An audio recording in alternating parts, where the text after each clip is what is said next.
Fala galera! E agora está começando mais um vídeo do podcast MJM. Cê é louco! Hoje nós iremos falar sobre uma das formas de comunicação mais antiga e mais utilizada pela humanidade. As cartas que são utilizadas até hoje. São utilizadas pelos piá, né? Os piazinhos lá da escola. Tá bom, sabemos que as cartas não parecem ser tão importantes assim, mas cala a boca e espera, que a gente vai contar tudo. Mas as cartas foram importantes sim, pois grande parte da história está ligada às cartas, porque muitas cartas continham informações pessoais e acontecimentos de fato descritos nelas. Na Primeira e na Segunda Guerra Mundial, quando espiões infiltravam-se no exército inimigo, uma das formas usadas para mandar a informação obtida eram as cartas, em forma de código. Com esse exemplo, já podemos saber a importância que as cartas têm. Você deve estar se perguntando, qual foi a primeira carta do mundo? Não, tenho certeza que ninguém está se perguntando isso, ninguém liga. Mas mesmo assim a gente vai falar. Não se sabe ao certo qual foi a primeira carta escrita, mas sabemos que as cartas existem há aproximadamente 3.000 a.C. Essas folhas de papel antigamente eram feitas de um material chamado papiro, que era uma planta que eles colhiam e depois de passar por um certo processo virava a folha de papel. Com o decorrer dos anos, as cartas foram evoluindo, permitindo enviar mensagens melhores e mais detalhadas. Eram escritas em pergaminho. Com o passar dos anos, as cartas começaram a ter selos.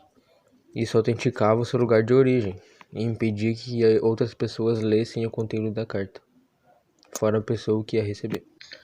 O selo geralmente era usado para autenticar que o rei ou uma pessoa de alto escalão estava mandando a carta. Embora não sabemos qual foi a primeira carta escrita no mundo, né? Sabemos qual foi a primeira carta escrita no Brasil e quem a escreveu. A primeira carta escrita no Brasil é a carta de Pero Vaz Caminha.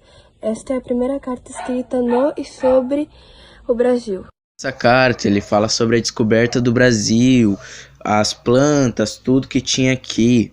Ele fala sobre tudo que o Brasil possuía. Daí ele manda lá para Portugal, para o rei de Portugal, para ele saber, né? Essa carta foi escrita e enviada em 1500, pouco antes do Brasil ser colonizado. E os portugueses começarem a assassinar meus parentes a sangue frio, mas tudo bem, não estou aqui para discutir isso. Estou aqui para falar sobre as cartas.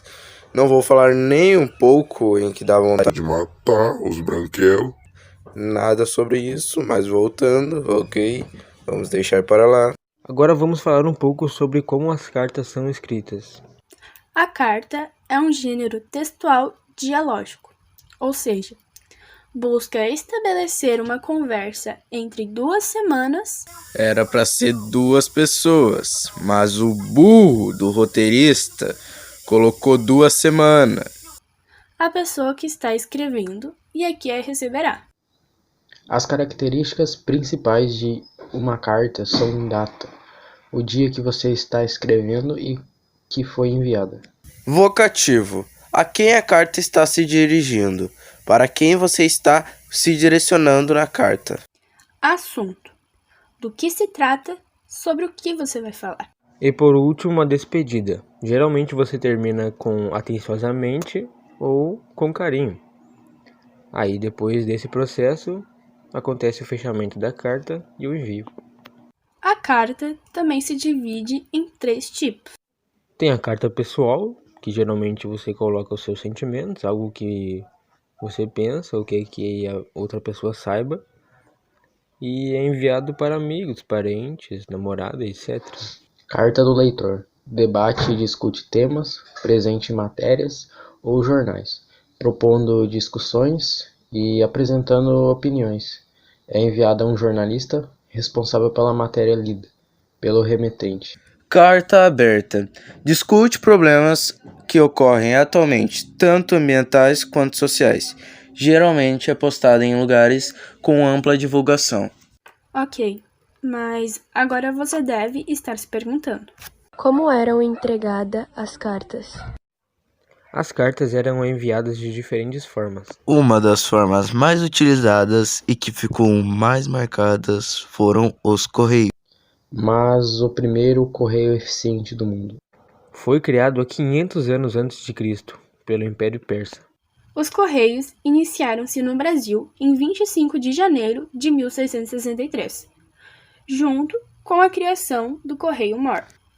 E em dezembro de 1931, os Correios fez uma fusão com os telégrafos. Daí começaram a criar um serviço de alta qualidade, com o desejo de corresponder às expectativas de seus clientes. Pausa rápida para pedir desculpa por este áudio de merda. Esse foi um grande passo, né? Com essa fusão houveram grandes mudanças e melhorias no setor postal. Após algum tempo foram incluídos diferentes tipos de serviço na empresa, como telegrama, Sedex e entre outros. A história dos Correios caminha de mãos dadas com a história do progresso brasileiro, desde os tempos dos serviços do Correio Mor até o processo da municipalização dos serviços postais no Brasil e a modernização do modelo atual. Um fato interessante é que o Brasil foi o segundo país a usar o selo pago. A Inglaterra foi a primeira. Mas o que é o selo pago, você me pergunta? Quer saber o que é o selo pago? O selo pago é um pedacinho de papel que define o valor da entrega. Os selos indicam os locais para onde você quer mandar sua entrega. Quanto mais longe for, mais vai custar. Isso demonstra o quão bosta o Brasil era desde antigamente. Que legal! Além dos correios, existiam outras formas de entregar as cartas. O pombo-correio. É isso mesmo, um pombo entregava as cartas. Mas o pombo-correio não é como um pombo comum. A diferença entre um pombo-correio e um pombo normal é que o pombo-correio é maior que o pombo normal. Ou seja, ele é grandão. Daí, isso favorece com que ele entregue as cartas, amarrando ou na pata ou atrás ali. Enfim, tem uma pergunta que muitas pessoas devem estar se fazendo. Ou talvez não, tá todo mundo foda-se também. Mas deve ser uma pergunta interessante a se fazer. Como será que o pombo leva as cartas para o seu destino? O pombo-correio tem um senso de localização incrível. Ele não sabe aonde ir. Ele sabe onde fica seu ninho, ou o lugar de origem. Ou seja, o pombo-correio leva as cartas para a sua casa, basicamente. Se você quiser ter um pombo-correio, você deve criar ele desde filhote no local onde você quer que ele entregue a carta. Mas não recomendo, é meio cruel, né? Criar o animal para isso. Tem correio hoje em dia, né? Só assim ele vai conseguir levar a tua carta. Mano, se tu é uma pessoa que faz isso, velho, tira um pobre passarinho da família, usar assim... eu não posso falar nada, a gente come frango. O que a gente pode falar? A gente come frango, a gente mata a galinha, a gente vai querer reclamar de gente que usa pombo pra entregar carta. Sinceramente, é melhor do que morrer, na minha opinião. É melhor do que matar o pombo e comer. Eu posso estar sendo totalmente frio e filha de uma boa mãe agora, falando isso. Mas na minha opinião, a gente não pode julgar quem faz isso. Os pombos-correios são utilizados há muito tempo. Eles são utilizados há mais de 3.000 anos antes de Cristo. Eles eram usados para trocar mensagens no Egito Antigo. Avançando um pouco na história, lembram que foi comentado sobre as cartas na Primeira e Segunda Guerra Mundial.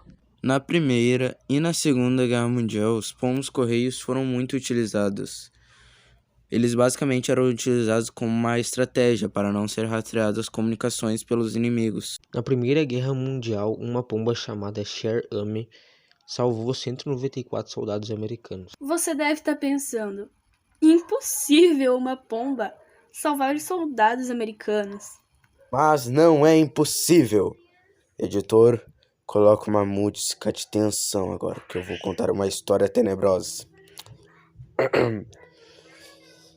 3 de outubro de 1918, 550 soldados haviam se perdido no território e acabaram cercados por alemães. Sem saber onde ir e com a possibilidade de serem presos, os soldados que estavam cercados estavam sem comida e sem munição. E a cada vez que eles eram avistados pelos inimigos, eram mortos cruelmente ou levavam bombardeios dos americanos, pois eles não sabiam que quem estava na base inimiga eram seus companheiros de missão. Visto em esta situação crítica, o Major Charles White Lashley decidiu enviar pombos correios para dar um recado para seus companheiros. Então ele enviou 2 pombos correios.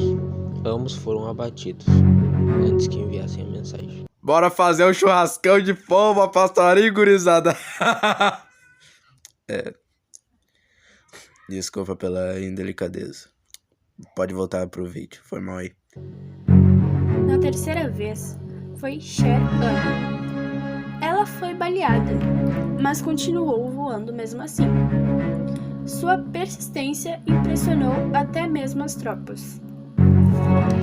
Mesmo após ter sido baleada, Cher Anne não desistiu.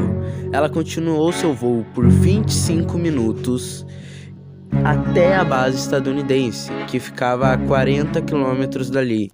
Eu descobri porque que a Cher sobreviveu tanto, gente. Eu descobri. Eu dei uma pesquisada. É até óbvio isso, né?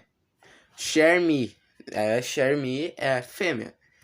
E o que as fêmeas são? Superiores, fortes, melhores que os machos. Sabe por que os primeiros 2 pombos morreram?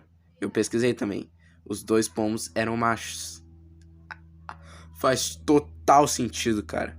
Sério, eu não tô dizendo, faz total sentido, porque, cara, se você for ver em todo lugar, a mulher é superior ao... tanto faz a espécie, tanto faz, a mulher é superior, a fêmea é superior ao homem, não tem que negar. Até agora eu não sei porque que nós não demos o mundo para as mulheres. Até agora eu não entendo. Será que ia ser melhor? Acho que ia, né? Imagina, um mundo sendo governado pelas mulheres. Tá aí uma ideia para um próximo podcast. Tá aí a ideia. Esperem, vou ver. Vou conferir com o meu grupo se eles permitem essa ideia. Provavelmente, eu acho que não. Triste, cara. E chegamos ao final de mais um vídeo fabuloso, galera. Pois é, né? A gente falou sobre bastante coisa que tinha pra falar sobre as cartas aí e tal. O próximo vídeo, eu prometo, se der tempo lá, eu posto a segunda parte de Breaking Bad. Falou e tchau!